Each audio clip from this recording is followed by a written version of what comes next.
Alexandre Nadalojo me demande: Lyon aurait fixé un objectif de 30 points à Peter Bosz à la 15e journée. Vu le calendrier de Lyon avec Lens, Rennes, Lille et Marseille, est-ce que ça te semble déjà peine perdue pour Bosz? Oui, ça me semble déjà peine perdue parce que depuis qu'il est là, l'équipe n'a pas bougé d'un millimètre, les résultats sont pas bons, les performances individuelles des joueurs sont pas bons. Il y a des joueurs qui ont régressé, évidemment, comme Aouar, Toko Ekambi, Dembélé, Boateng qui joue même plus. Donc voilà, le bilan est vraiment pas bon, même si le dernier match contre le PSG était plutôt pas mal. Voilà, c'est une situation où moi je vois pas comment Bosz peut finir la saison. Gaël Gonin me dit: bonsoir Pierre, comment expliques-tu l'inefficacité de Kylian Mbappé en ce moment? Même quand il marque, il manque des wagons d'occasion. Alors ça, c'est vraiment, cher Gaël, le prototype du message orienté. Je rappelle quand même que Mbappé cette saison, c'est 11 buts en 10 matchs. Qu'il ne faut pas s'arrêter au dernier match. C'est vrai que sur le dernier match, il a 5 occasions sur lesquelles la première en mi-temps sur laquelle Schmeichel fait un super arrêt, le duel où il accélère et là aussi je suis désolé, Schmeichel fait un super arrêt et 2 autres frappes qui sont effectivement au milieu du but. J'appelle pas ça des wagons d'occasion, d'abord parce que c'est les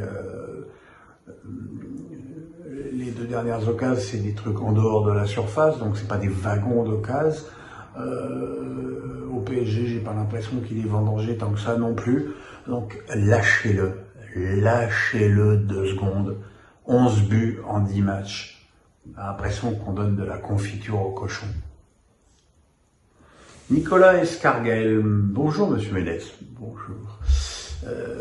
Pourquoi avec ce schéma se priver d'ailier ou de joueurs perçus, style Coman, Dembélé, Mbappé, car à mon sens, seul un Tchouaméni Sentinelle peut s'intégrer allègrement en charnière défensive au besoin à la relance et cela permet de pouvoir garder les 3 en attaque. Alors, tout n'est pas très clair.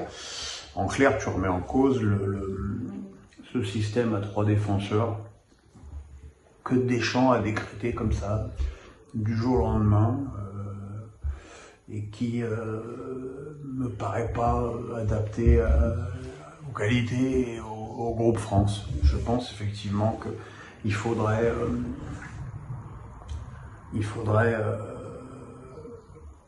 être plus, comment je vais dire ça, plus pragmatique. Pourtant c'est en général la qualité numéro 1 qu'on reconnaît à Deschamps, et revenir à un système où il est évident qu'on va garder Griezmann, Benzema, Mbappé, et le reste où on peut s'articuler.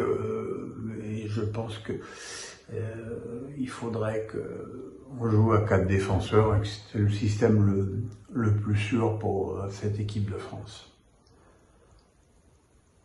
Full Tarniched me dit: les sélections sud-américaines affrontent trop rarement des grosses équipes européennes. Dur de savoir ce qu'elles valent, les gros Européens semblent en difficulté. Ne va-t-on pas vers une Coupe du Monde très hasardeuse niveau résultat?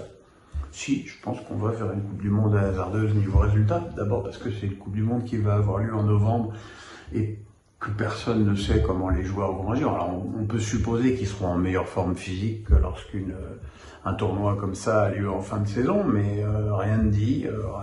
Rien ne dit la chaleur. A priori, il fera pas chaud, hein, il fera 25 degrés max. Mais on peut tomber aussi sur une année un peu plus caniculaire où il fasse 35. Donc, il y a des tas de paramètres. Après que les Sud-Américains jouent peu contre les Européens, d'abord, il faut savoir qu'ils ont des éliminatoires à rallonge.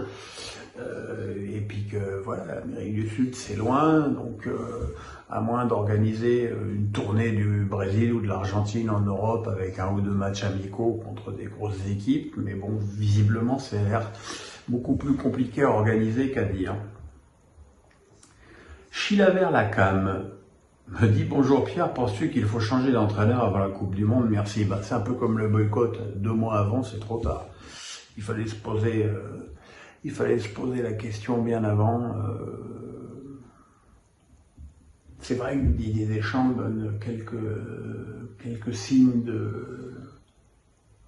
d'entraîneur à bout de course, mais Voilà, de toute façon, c'est trop tard pour changer. Ça ne laisserait aucun laps de temps à son successeur pour imposer quoi que ce soit.